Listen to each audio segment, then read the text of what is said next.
Mr. Curtis, would you please state your full name for the record? My name is Clinton Eugene Curtis. And where do you reside? Tallahassee, Florida. And what is your profession? I'm a computer programmer. Would you please speak into the microphone so the audience can hear your testimony? I'm a computer programmer. Mr. Curtis, are there programs that can be used to secretly fix elections? Yes, How do you know that to be the case? because in October of 2000, I wrote a prototype for President Congressman Tom Feeney at the company I worked for in Oviedo, Florida, that did just that. And when you say did just that, it would rig an election? It would flip the vote 51-49 to whoever you wanted it to go to and whichever race you wanted to win. And would that program that you designed be something that elections officials that might be on county boards of elections could detect? They'd never see it. Mr. Would you answer that question once again? They would never see it. So how would such a program, a secret program that fixes the election, how could it be detected? You would have to view it either in the source code, or you'd have to have a receipt and then count the hard paper against the actual vote total. Other than that, you won't see it. All right, Mr. Curtis, if you had been asked, you or others with your professional expertise had been asked to design a protective program that would protect the Ohio elections from against such software to fix the election, could you have done so? If we've been asked to make a program that can fix the election, sure, anybody can do it. No, could you have designed a program or a procedure or a protocol that would have protected Ohio against this kind of rigging? No, you have to look at the source code. You have to get probably programmers from both or all parties to look at the source code and determine if there's anything in there that shouldn't be there. I mean, it's a simple program. You're adding 1 to a person's total. It's 100 lines of code tops. All right. Are you aware of whether there was any protective action in Ohio against this kind of vote rigging through software? I don't know. You don't know? I don't know. You were not asked to assist in the development of any protective system. Is that correct? No, I was not. In Europe, have you reviewed at all the election results in Ohio? No, I haven't. Okay.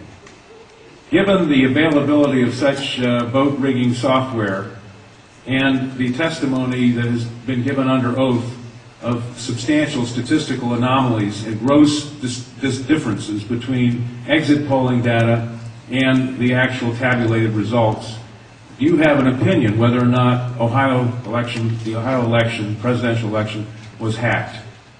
Yes, I would say it was. I mean, if you have exit polling data that is significantly off from the vote, then it's probably hacked. And your testimony is under oath? Yes, sir. And the testimony you've given is true? Yes, sir. Thank you.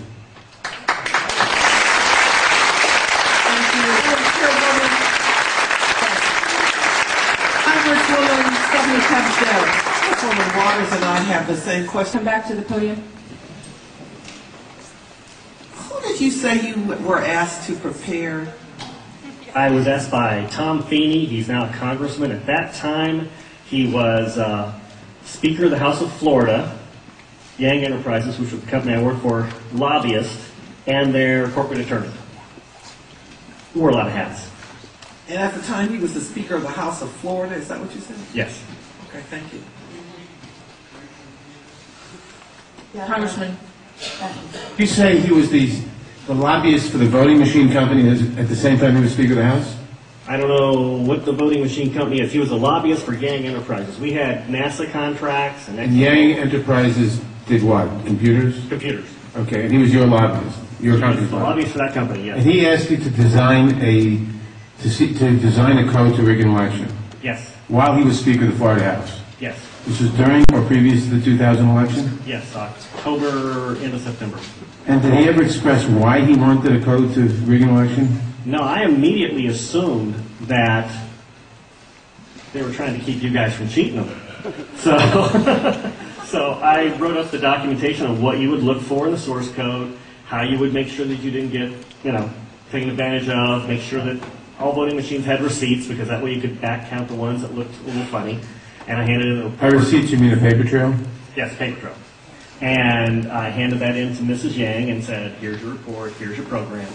And she said, you don't understand, we need to hide the fraud in the source code. Hide the fraud, not reveal the fraud. Not reveal the fraud because it's needed to control the vote in South Florida, was what she said. That's what she said. That's To your knowledge, was this used? I have no idea. I was ready to leave, so I retired and left the company. Your testimony a moment ago, I think you said just before you left in answer to Congresswoman Tubbs Jones' question, would you just repeat what you said in terms of the exit polls? Oh, the exit polls should not be significantly different than the vote. And if they were, you would conclude what? I would conclude someone's playing with the vote. Not with the exit polls? That's possible too. Okay, I was going to ask why something is definitely skewed. something is skewed in one or the other about. Right. To select which one, you'd have to see where the problem is. Let me ask you one further question. Assuming for the moment that such software, that's what you call it, such software to rig a vote was used in one or more machines in Ohio or in Florida, could you today detect that if you looked at the source code? If you could get the machines and they have not been patched yet, I mean, once they get in and touch them, anything can happen. You can also set timers to that, but then you see the timers. Then you'd have to take those machines, decompile them, which I couldn't do, but possibly a Microsoft and MIT something could do. You might be able to see it. You might. Not necessarily. Depends on how good they are at destroying what they had. Destroying what they had by tampering with the machine afterwards or by programming a destroyed instruction in the first place? Right, because since you didn't... Either or both? Either or both. You didn't actually see what's in there, so you don't know if the code is running in a single executable or running in various modules. If it's running in modules, you can make the code actually eat itself. Let me ask you one further question. I've been told that people who assume that lots of the election results, or that a large fraction of the election result in any state may have been affected by deliberate fraud in the computer, are paranoid because in order to do that, you have to have access to thousands of machines, and that would be readily detectable. To what extent is that true? It depends on the technology you use. If you did a central tabulation machine that fed in, all you'd have to do is set a flag. You set a flag, the central tabulation machine would then flip your vote. So one person putting in bad code in a central tabulation machine could affect thousands and thousands or tens of thousands of votes. Right, and you could activate either automatically, or you could make it so that there's code existing on like an electronic machine that feeds it, where you would punch it in, it would set the flag, the server would see the flag, and then... And if you had a recount, and there were no paper trail, would that be, assuming that had happened, would that be revealable by seeing a discrepancy between what the central tabulator showed and what the individual machines, which had not been tampered with, showed? Not if I wrote it. Why not? In other words, I would make it match. You could work back from the tabulator to the individual machines, so that the tabulator would tell the machines to switch their results? Yes, it talks both ways. You can flip it to whatever you need. And they actually do talk to each other, the machines As long and as the it's tabulator. hooked up, as long as it's networked together, they can talk to each other. So in other words, there's absolutely no assurance whatsoever on anything with regard to these machines. Absolutely none, unless you look at the source code and make sure it's safe before it goes out. Thank you very much. Thank you, Congressman Mathers. I know that Congresswoman Waters has a question, and then Senator Miller, and then Congresswoman Stephanie Tubbs Jones. This will only take a moment if you would come back to the...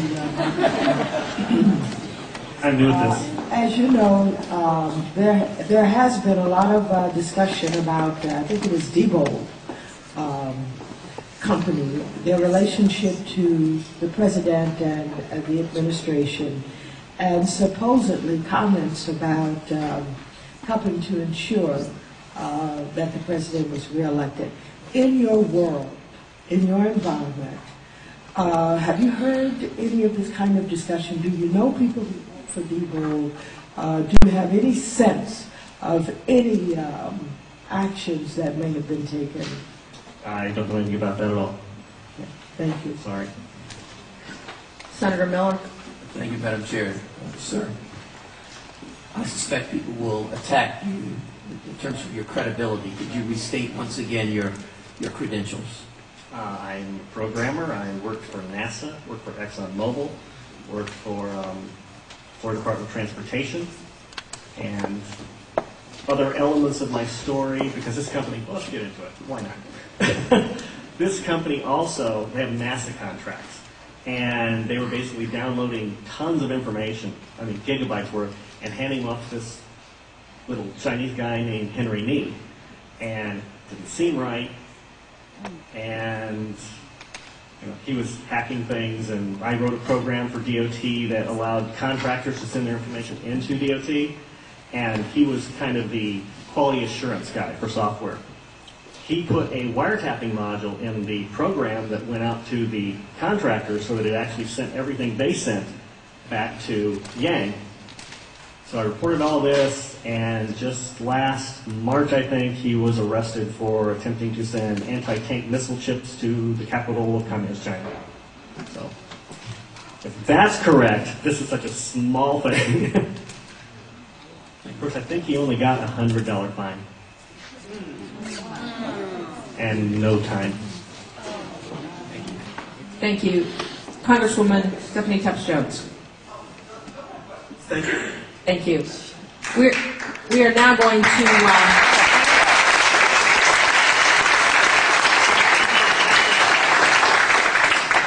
back to the public testimony.